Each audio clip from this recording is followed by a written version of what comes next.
Superman is fighting Godzilla, and it is dope. Check this out. So basically, this opens up with like Superman flying to meet Godzilla. And the question's got to be asked, why are they even fighting in the first place? To sum this up in like 10 seconds, because you guys don't really care all that much, basically the Legion of Doom, like the anti-Justice League in DC Comics, was doing some shenanigans and accidentally brought Godzilla and Kong and a whole bunch of kaiju into the main DC universe. Like it matters. Godzilla could just materialize out of thin air and we would be fine.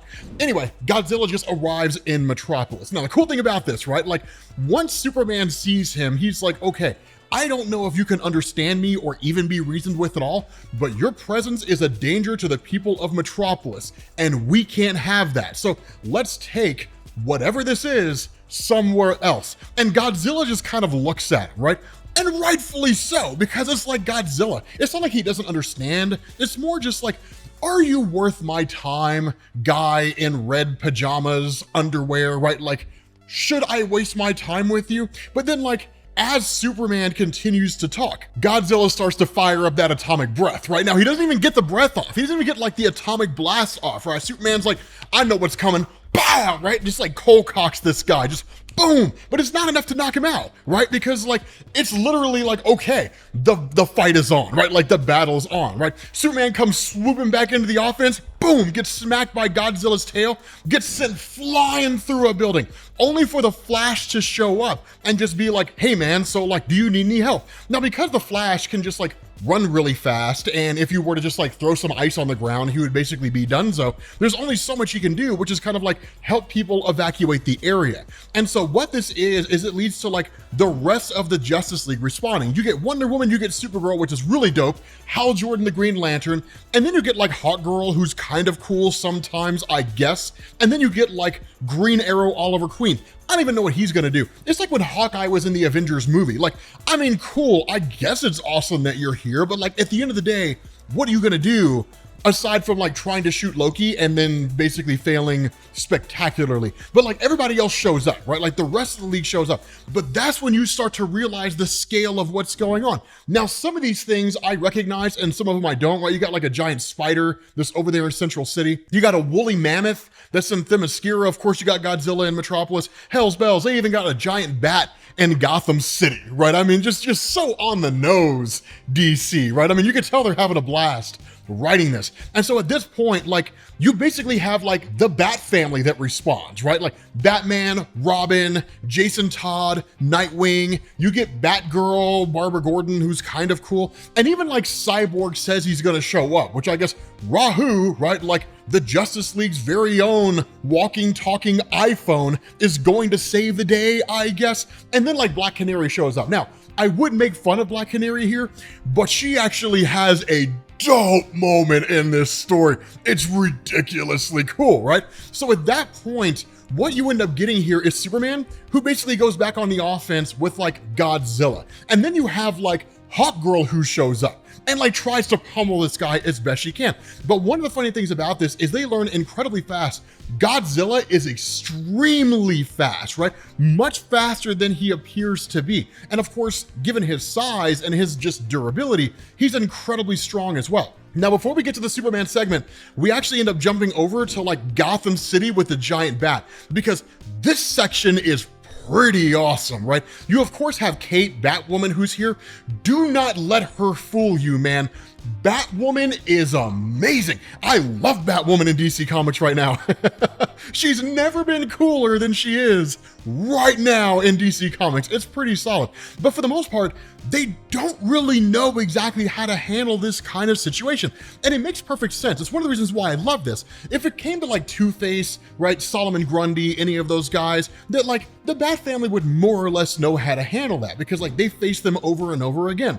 A gigantic bat that quite literally looks like it flew out of hell is not something that they face off against regularly. Not only that, it's got a sonic scream. So like it's enough to actually take out the bat wings that they have. Now, while all this is going on, of course, collateral damage, right? Like debris falling on people and all that kind of stuff. And because I cannot be a superhero in the sense that I'd be like, hey, look, man, I mean, it sucks to be you guys, debris falling on you.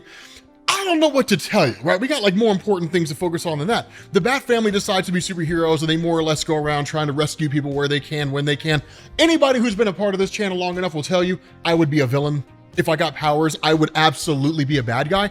But you get this amazing moment with Jason Todd. Now, Jason Todd, for those of you guys who were unfamiliar with his character, he is very much this just kind of vigilante, I don't mind killing people type of guy, right? Kind of the antithesis to Batman, right? Where Batman's like, sure, we could kill the Joker and spare untold lives that the Joker will probably end at some point in the future, but I cherish my no killing rule. I don't care how many men, women, and children have to die in order for me to keep it. And so what ends up happening is like they tell Jason Todd, do not pull the trigger, because he's there with probably the biggest and most amazing gun that I've ever seen. And he's got like this just giant thing in his sights. And he's like, all I have to do is pull the trigger, man, and it's donezo. But to their credit, the concern of the Bat family is, if you shoot this thing, one, we don't know if you'll kill it. And two, if you do, we don't know where it's gonna land. What happens if it lands on like a skyscraper and kills thousands of people, right? Like,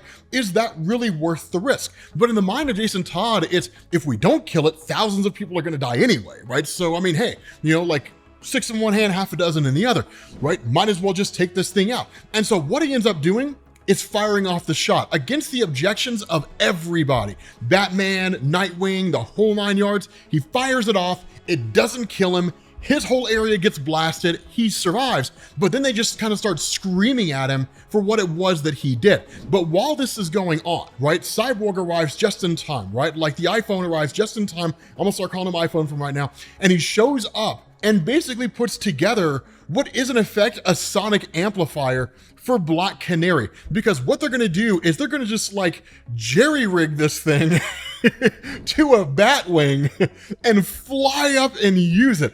And it's amazing, because like when they do, they kind of get the attention of like this giant bat, and that's when they make their move, right? They literally go flying up to this thing. Black Canary screams into the sonic amplifier, like in this thing's face, right? And just completely and totally overwhelms it and seemingly either knocks it unconscious or kills it. We're not really given a definitive answer here, but that's when you jump back over to Superman and Godzilla alongside Hawkgirl. And the fight between these guys, man, it is knockdown, drag out, because Superman's realized quick, fast, and in a hurry. One, Godzilla is incredibly powerful, and two, it'll kill him if it gets the chance, which I was never the biggest fan of Godzilla until I met Mariah, and she was like, sometimes Godzilla's a good guy, sometimes he's a bad guy. Sometimes the plot of any one particular Godzilla movie is that he shows up and just kind of like smacks humanity around a little bit just to remind them who's in charge, and then just goes back into the ocean again. And like, that's it. That's the plot of the movie.